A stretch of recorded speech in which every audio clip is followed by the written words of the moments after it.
Usia remaja biasanya memiliki rasa penasaran yang tinggi dan cenderung berani mengambil risiko tanpa mempertimbangkan terlebih dahulu, sehingga terjebak dalam beberapa permasalahan seperti merokok, nafsa, dan kehamilan remaja.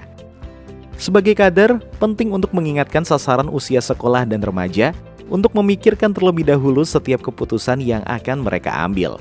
Karena jika tidak, maka mereka akan jatuh ke dalam perilaku berisiko dan mungkin harus menanggung akibat jangka pendek dan jangka panjang dalam berbagai masalah kesehatan fisik dan psikososial.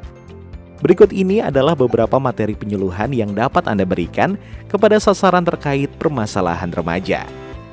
Akhir-akhir ini jenis rokok semakin berkembang, yang sebelumnya hanya menggunakan tembakau menjadi rokok modern berbasis elektrik.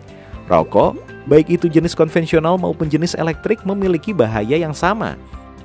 Dalam satu batang rokok, terdapat sekitar 4.000 jenis senyawa kimia dengan rincian 400 zat berbahaya, serta 43 zat diantaranya merupakan penyebab kanker.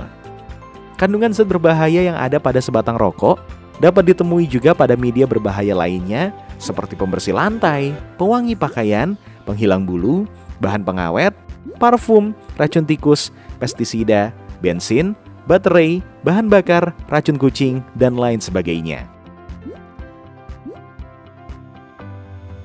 Rokok elektrik juga memiliki bahaya yang sama dengan rokok tembakau, utamanya terkandung pada cairan yang terdapat pada rokok elektrik tersebut. Rokok berdampak buruk pada kesehatan bukan hanya terjadi pada orang yang merokok, tetapi juga dapat terjadi pada orang yang tidak merokok, namun berada di sekitar perokok atau perokok pasif.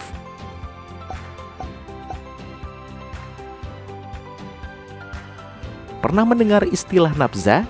Nafza merupakan singkatan dari narkotika, psikotropika, dan zat aditif. Nafza adalah zat atau bahan berbahaya yang mempengaruhi kondisi kejiwaan atau psikologi seseorang sehingga mengalami kecanduan atau ketergantungan terhadap zat atau bahan tersebut.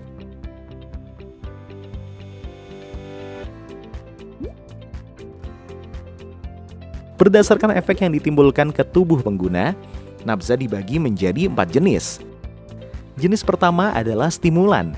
Nafza jenis ini dapat merangsang fungsi tubuh dan meningkatkan gairah kerja, sehingga membuat penggunanya menjadi aktif, segar, dan bersemangat.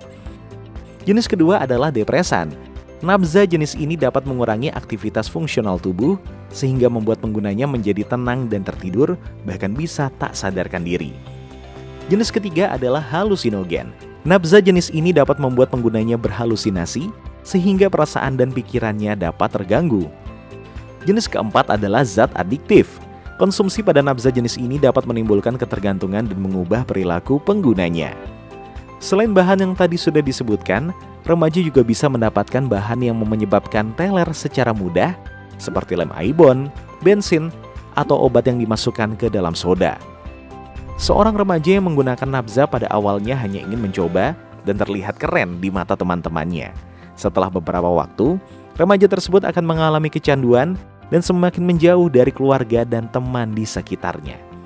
Selain dampak kesehatan, remaja tersebut akan terjebak pada dunia kriminalitas yang akan menghancurkan masa depannya.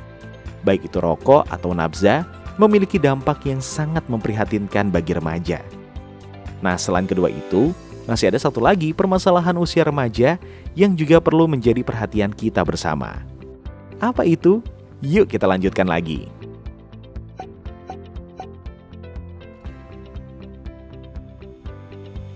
Kelahiran anak menjadi salah satu momen yang dinanti dalam keluarga. Namun pada remaja putri, kehamilan dan persalinan justru berisiko negatif pada masa depannya. Kehamilan remaja dapat disebabkan karena kehamilan yang tidak dikehendaki atau merupakan kehamilan yang dikehendaki karena pilihan untuk menikah muda. Remaja hamil yang tidak dapat berpikir jernih akan menyelesaikan persoalannya secara paksa dengan menggugurkan kandungan atau aborsi yang tidak aman sehingga berisiko kematian. Jika remaja tersebut melanjutkan kehamilannya hingga persalinan, maka remaja berisiko menyebabkan bayi terlahir prematur dan berat badan bayi lahir rendah, sehingga memerlukan perawatan lanjutan. Remaja yang sudah memiliki anak tidak dapat melanjutkan pendidikannya, sehingga keluarganya akan terjebak dalam jurang kemiskinan.